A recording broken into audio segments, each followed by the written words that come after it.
This meeting is being recorded. Hi everyone, and welcome to another. Hi everyone, and welcome to another session of Sharing Hope Community Conversation. Thank you so much for joining us. My name is Nimade. I am NAMI Delaware's Diversity and Equity Fellow. Each month we do these conversations virtually. We have a guest or a panel of people that we speak with regarding the month's topic. We record half of it to put on YouTube for all of you to view, and then we have a portion of the evening off camera for those in attendance who may want to ask questions or just join and share. Our topic today is a sensitive one, so there's just a warning for anybody who may be triggering or may find it difficult. I'll include resources in the comments section, but it's Suicide Awareness Month, Suicide Prevention Awareness Month. And so today we are going to be talking about survivor's guilt and what it's like dealing with the loss of a family or friend from suicide. And I have my guest with me today, Tatiana Douglas. How are you? Or hi, Tatiana. Hey. Do you want to introduce yourself and tell everybody a little bit about you? Hi, I'm Tatiana Douglas. I'm a licensed clinical social worker here in Delaware. I work as an outpatient mental health therapist and currently see adolescents to adults. Perfect. Thank you so much. And thank you for agreeing to talk to me about this. To start off, I recently heard a phrase. I didn't realize it had an actual name for people who have survived. I've always thought it was just survivor, that survivor guilt, that feeling. But I recently heard suicide contingent. Could you tell me a little bit more about that?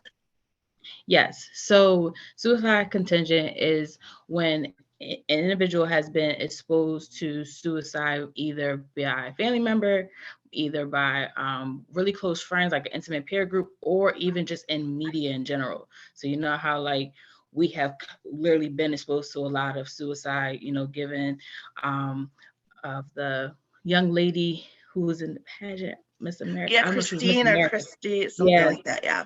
Yeah, by that. And then also there was just recently, I happened to see that there was a young rapper, his girlfriend had passed away of suicide as well.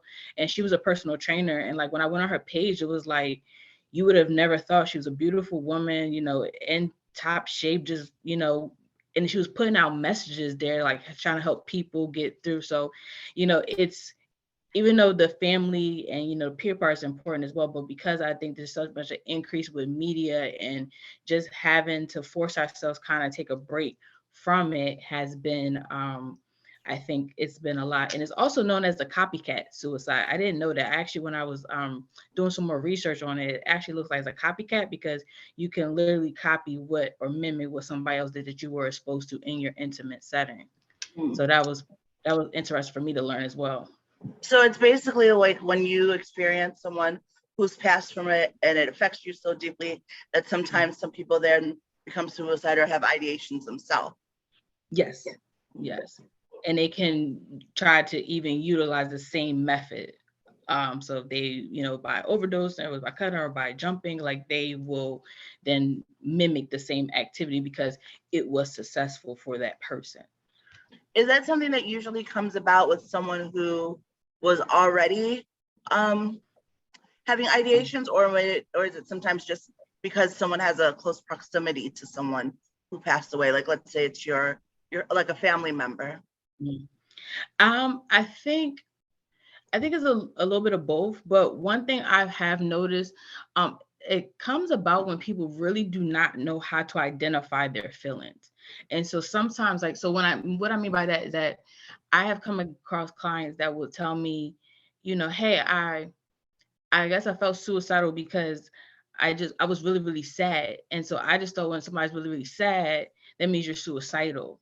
And so sometimes it's actually learning what the right feelings, identifying your feelings and what the appropriate wording is. So sometimes they might just assume that's just meant because those words are associated like hopelessness, isolation. They assume that just means that they're suicidal. So sometimes the language that we use, because now there's such a wealth of information, but it also leaves a wealth of misinterpretation out of context. And so especially with adolescents and then into adulthood, so sometimes even with adults, they're not sure really how to feel.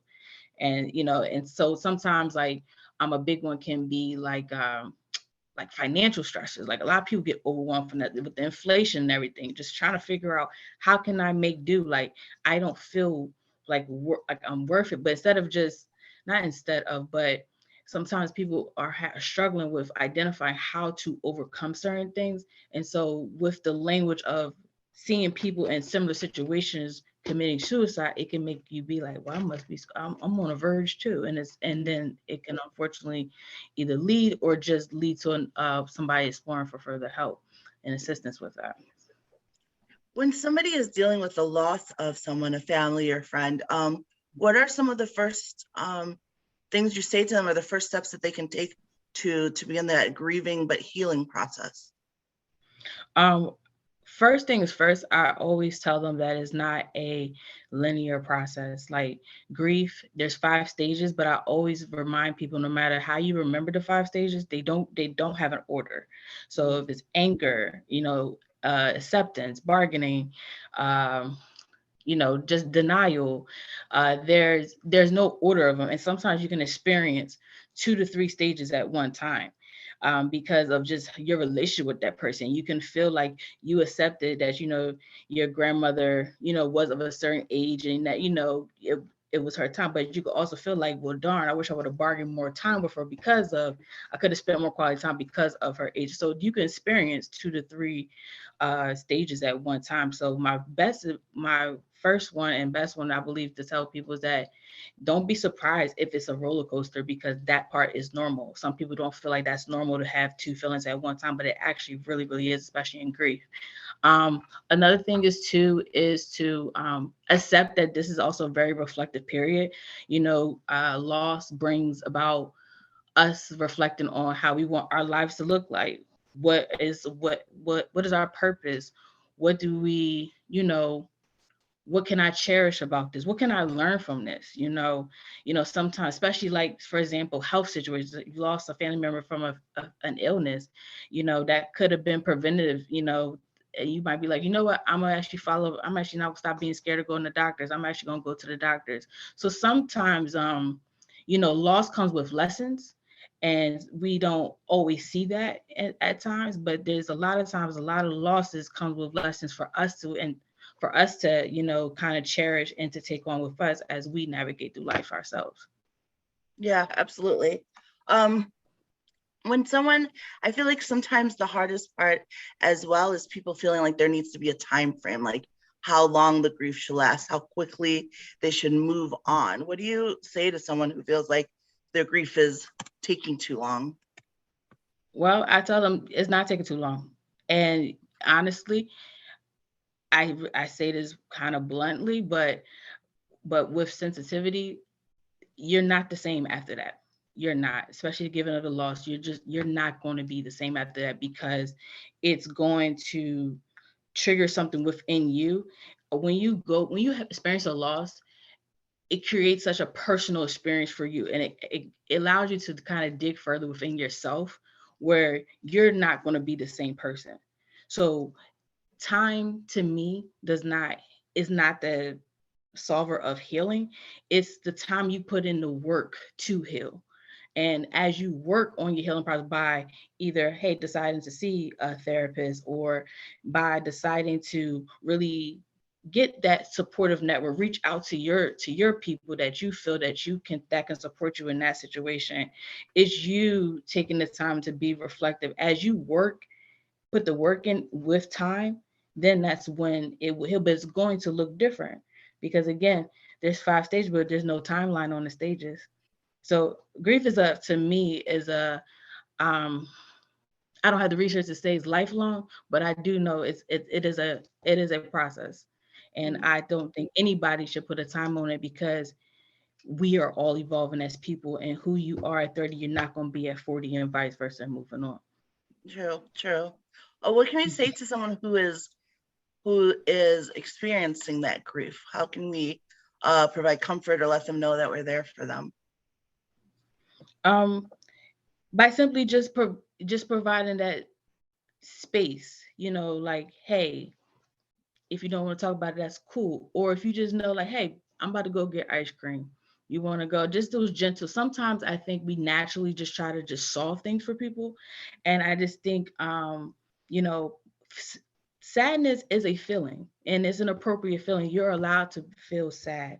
Of course, when it comes into the frequency and how long, of course, that's a different conversation. But just the general feeling of sadness and doubt and uncertainty are normal feelings. And so just providing that person that space to just be like, hey, like, I may not know exactly what you're going through, or even if you did go through that, just understand your processes are still going to be completely two different things, because somebody might handle that way differently than you would. So just be open to just know your limitations and as a person, and just also just respect the differences. But support can just come with just time, just by, you know, just being you. I know for me, I'm personally not big on sorry for your condolences, because I just feel like for me, that's very generic. So my own way, I might be like, hey, like, I'm not going to ask if you're okay, but I just want to let you know that I'm thinking about you. Or it depends on how well I know that person. I never like, hey, I might want to, if you want to do this with me, I'm about to go out to eat. I know you like this. So if you want me to just bring it to her, I could drop it off, or I could personally DoorDash it to you. Sometimes you can support people in your love language.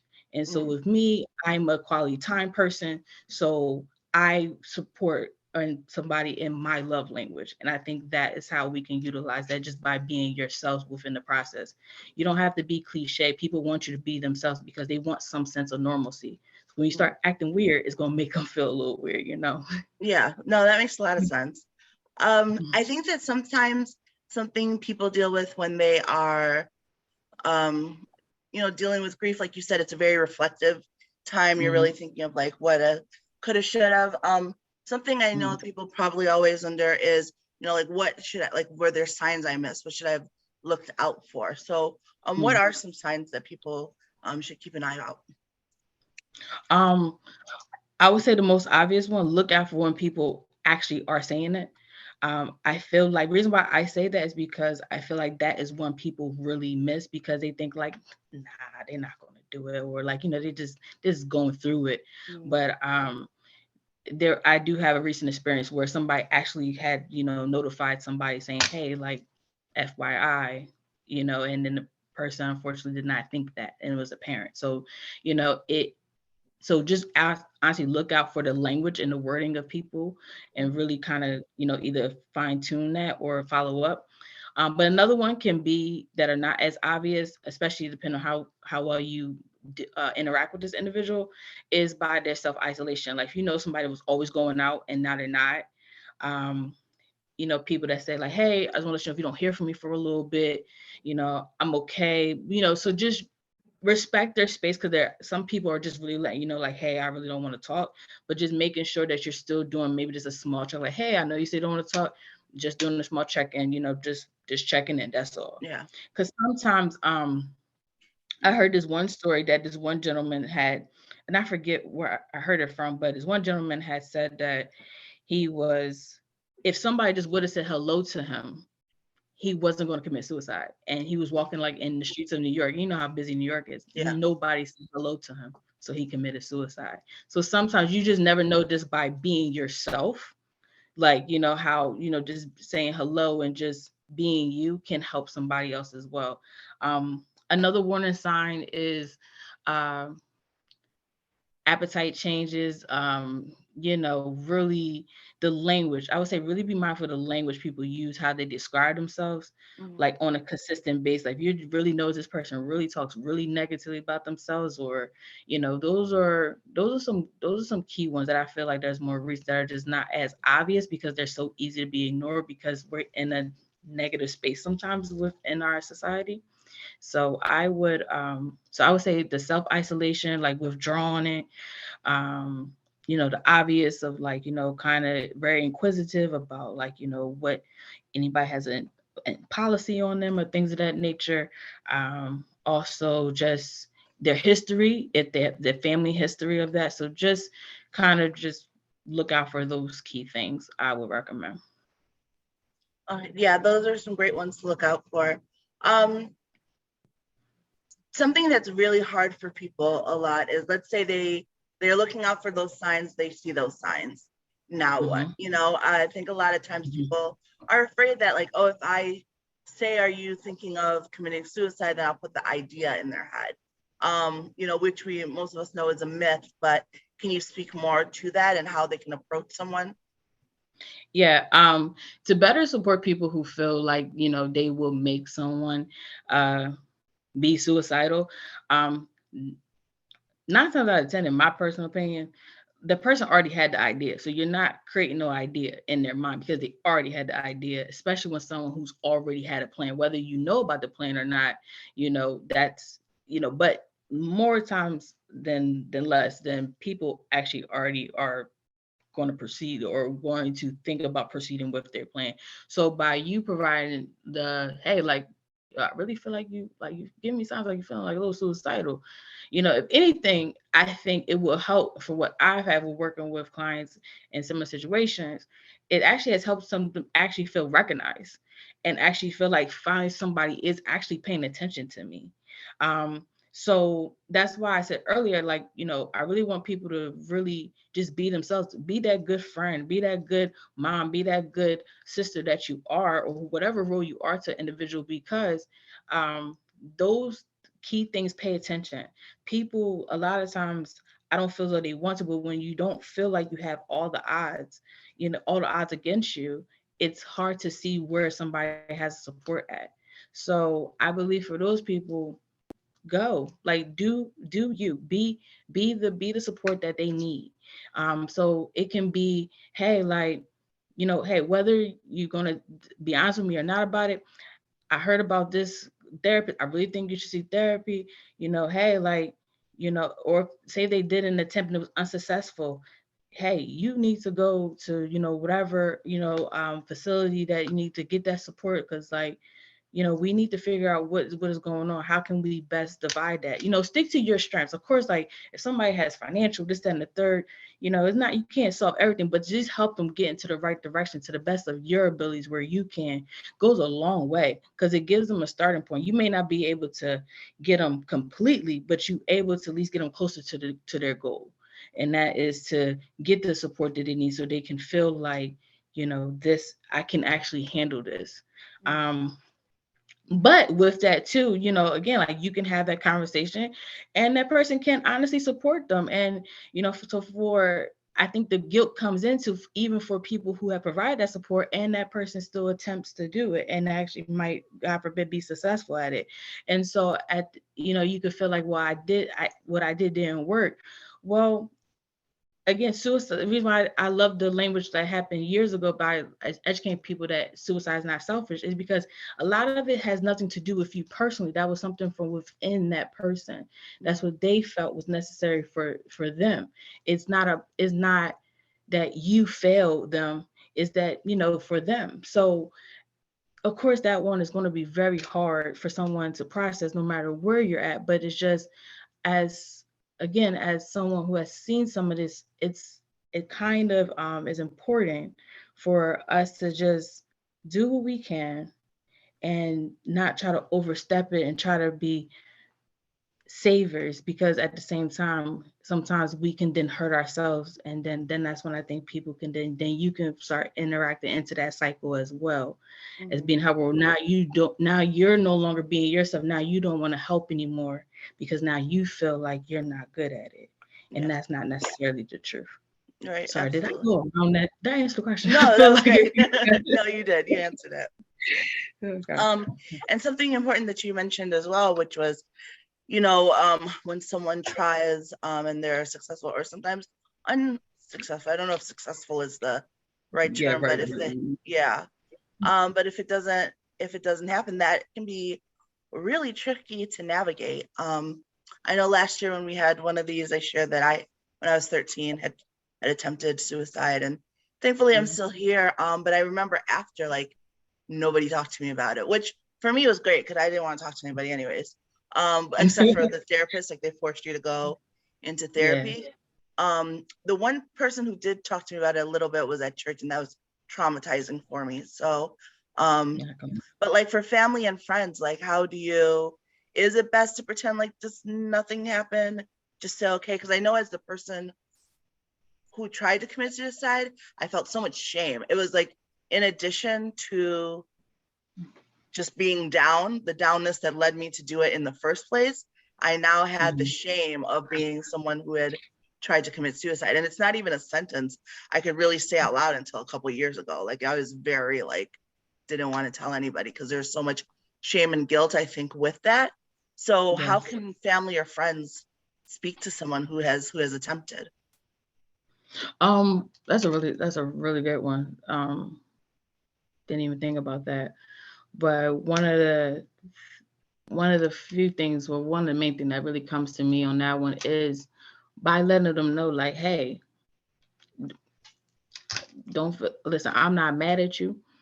I'm glad that you are here. I'm glad that, we are able, this gave us all sight on how we can work together, but also kind of make it collaborative, like let that person lead how they want you to handle them, because even though we are experiencing, like us, like as like what I mean by, say, if I was a parent of a child who attempted suicide or had suicide ideations, at the end of the day, I can't act like the expert of them in that situation, because they were the ones who actually went through that experience. And I can never, because of my fear and my love, I can't let that overshadow what they are experiencing. So I think the best thing is for family and friends is to let a person lead, like, hey, like,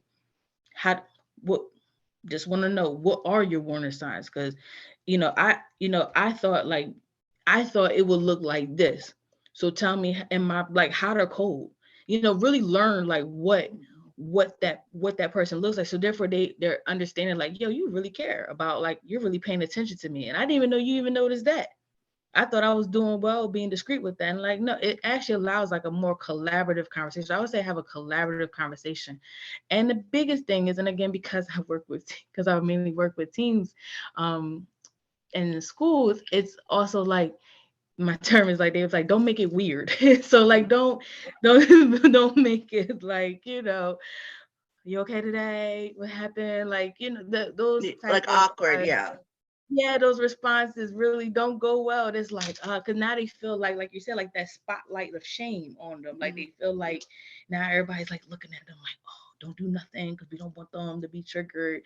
It's like, not act like nothing happened, but act like in a way that you guys are trying to work back to your new normal, because you got to develop your own new normal after this. Because both sides are taking lessons from this. You're learning something about their respect that you didn't know, and they're learning about your respect that they didn't know.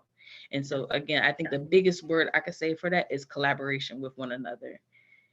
And so therefore both parties can feel heard and seen, because that is important. Yeah, absolutely. Well, I can't thank you enough. This has been such great, tips and advice. This is really a conversation I think this is good for having the time to talk it out. So we're going to end the recording. So if anyone who's on the call wants to share or talk or ask Tatiana questions, as I mentioned, I'll include in the caption contact information, but if you do feel overwhelmed or need to talk to anybody for crisis information here in Delaware, you can go to helpishere.de.com. So www.helpishere, I don't know why I can't say it, here, H-E-R-E, helpishere.de.com. And you can also call, text, or chat the 988 number to get connected to a crisis counselor, no matter where you are in the US. So those numbers are available to you as well. Thank you again so much for your time, Tatiana. Thank you for having me. Appreciate it. You're welcome.